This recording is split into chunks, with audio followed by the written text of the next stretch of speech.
Hello and welcome to our channel. Today we are talking about 10 things your doctor may not be telling you about tic disorders. And it may not be that they're not telling you, it may be that they just don't know.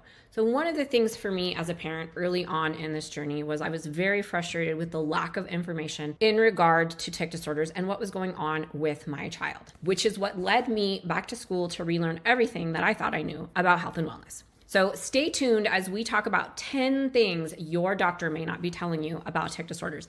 Make sure to like and subscribe so you don't miss any of the relevant content when it comes to natural approaches to tic disorders. So hello everybody, my name is Dr. Piper Gibson, and I am a mama who has been in your shoes. My son was diagnosed with a transient neurological tic over 12 years ago, and when the conventional approach failed us, I went back to school to relearn everything that I thought I knew about health and wellness. And so now I help scared, frustrated, overwhelmed parents get access to the tools, testing, and resources they need in order to start reducing their child's tic disorder symptoms naturally. Let's dive in. Number one thing that your pediatrician, doctor, or physician may not know is that tics are not purely neurological.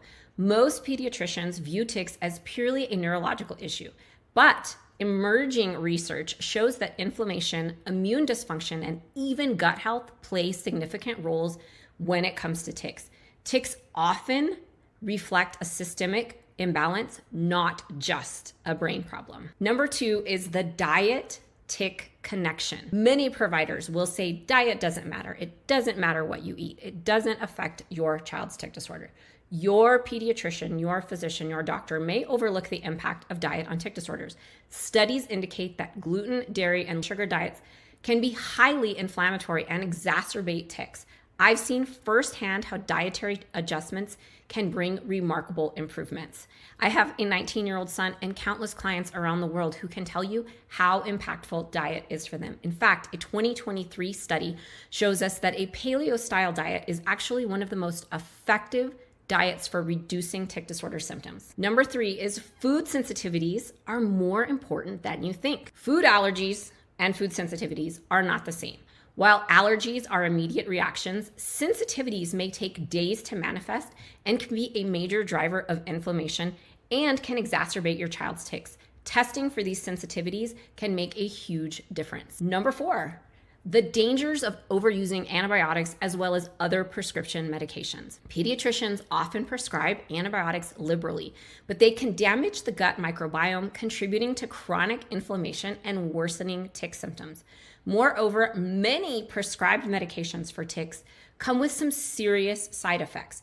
Many of the most highly prescribed medications for tics also involve a side effect of uncontrollable body movements. So why we are prescribing a medication for uncontrollable body movements that cause uncontrollable body movements is beyond me. Cincinnati Children's Hospital tells us medications prescribed for tics will not cure tics, and rarely do they reduce symptoms more than 50%. So we as parents head into the doctor's office and we're getting a prescription and we think, oh my gosh, this is gonna be awesome. My kid's symptoms are gonna go away. But never once have we been told one of the side effects could be uncontrollable body movements. And two, it will not cure tics. And three, it probably won't reduce your symptoms more than 50%. Tics will still be obvious to others. Number five, gut health and tics are deeply connected. The gut-brain connection is vital.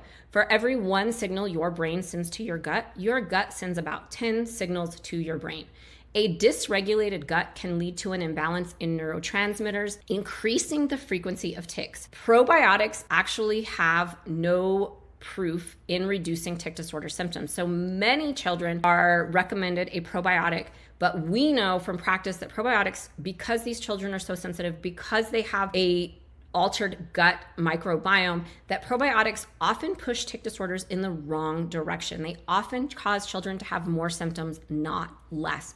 So we see a huge impact on the gut-brain connection, and we use alternative sources to get that gut back in balance. Number six is the role of environmental toxins. Many providers often do not address the impact of environmental toxins like heavy metals, mold, or even other environmental toxins like glyphosate. These can disrupt the immune system and trigger or worsen tics. A detox-friendly lifestyle can be crucial in managing your child's symptoms. Number seven is magnesium is not a cure-all. Many of you are in Facebook groups or searching Dr. Google, and we know from experience that magnesium is not a cure-all. You might hear that magnesium is the magic bullet for tics, and while it's essential for muscle relaxation and brain health, it is not a standalone solution. It may help, but only in the context of a comprehensive approach addressing other underlying causes. Number 8 is addressing underlying infections. Conditions like pediatric, autoimmune, neuropsychiatric disorders associated with streptococcal infections, otherwise known as PANDAS, are rarely discussed in depth by pediatricians. However, addressing hidden infections can lead to dramatic improvements in tic symptoms. We also have to take into account PANS. So we also have to look at PANS and PANDAS. PANS can actually be driven by many other things like food sensitivities, environmental toxins, other underlying infections going on in the body. So we have to look at not just the strep causing inflammatory issues and neuropsychiatric disorders, but we also have to look at other outside influences that influence PANS. Number 9 is tics can be triggered by chronic inflammation. Chronic inflammation is a major, often overlooked cause of tics. Many providers might not discuss how to reduce inflammation through dietary changes, lifestyle adjustments, and targeted supplementation. And finally, number 10, tic disorders can be managed and reversed naturally. Many providers default to medication or a wait and see approach, but I believe in a holistic approach. Functional lab testing, personalized nutrition, and natural protocols have helped countless families around the world reduce or even eliminate their child's tics. There is hope beyond the conventional methods. So if you loved this video and you found it helpful, make sure to like and subscribe so you do not miss out on any relevant content when it comes to tic disorders.